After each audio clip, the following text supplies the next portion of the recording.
There's a pretty one, Ulysses.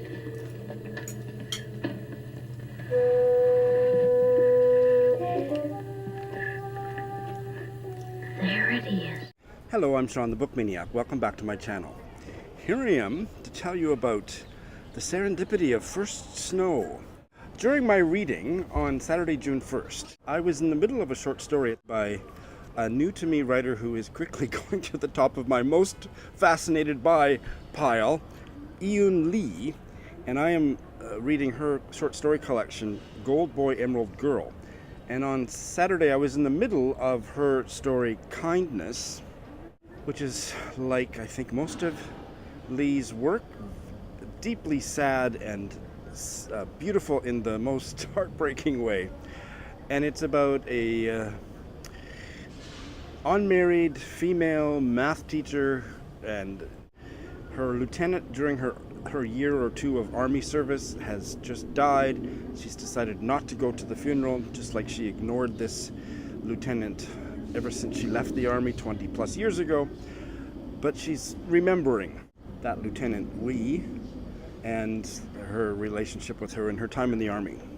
And during one rather intense conversation where the lieutenant brings the protagonist back to her room, which was a very rare break with protocol, this is the end of that encounter. I saluted Lieutenant Wei's back when I was dismissed, but before I opened her door, she told me in an urgent tone to come back. We stood in front of her window, huge flakes of snow falling in the windless night. In a hushed voice, as if it were a secret that we needed to keep between us, she said without turning to me, "You know, I've never seen real snow." Okay, that's fine. Wasn't remarkable in and of itself, but then I put that ebook figuratively down, and then I picked up and began reading this novel, School for Love by Olivia Manning. This is for not really a buddy read, but we're going to do a film discussion of this book. I and my friend Cecilia from Litzy. She's from Singapore, but she's in Tokyo later this week, and we're going to talk about this book. So I started it last Saturday with a view to finishing it before this coming weekend. I'm filming this on Wednesday. It opens in Jerusalem. A young boy, I don't know how old he is, maybe 12, 13, 14, has arrived in Jerusalem because both of his parents are now dead. He grew up in Iraq, and he's been shipped off to a distant cousin of his father's, who he had never met, who he is to live with. And on the taxi ride to her house from the airport, the Arabic, presumably Palestinian taxi driver is trying to talk to him, but they don't have much of a common language. So the taxi driver keeps saying, "El Telk," and pointing out the window. And at the bottom of the second page is this exchange.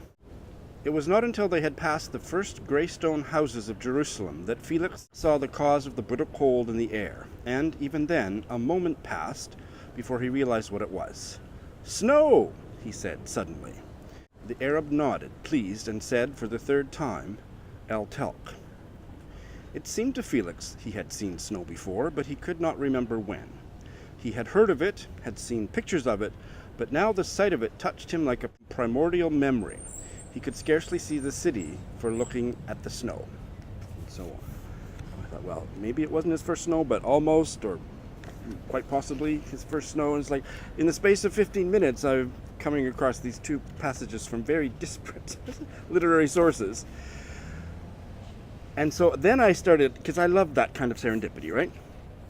So then I started composing a tweet to talk about it, but I couldn't get my thoughts under the whatever the new character limit is. I couldn't. So instead I just sent my abandoned tweet to my friend Leah, and she was like, "Oh, yay you, go, go, go." Because I ended that long tweet with saying, "Now I am about to start Jeet Tyal's novel from India, Narcopolis." And I said, if I find anything about somebody seeing snow for the first time in this novel, Twilight Zone type of coincidence, right? But I didn't in the opening pages. I thought, okay, well, 2 is pretty good, but 3 would have been amazing. So that was Saturday morning. Yesterday, Tuesday afternoon, I'm at Starbucks in downtown Tokyo. I have about 3 or 4 hours of uninterrupted reading time, occasionally on Tuesdays, depending on my schedule.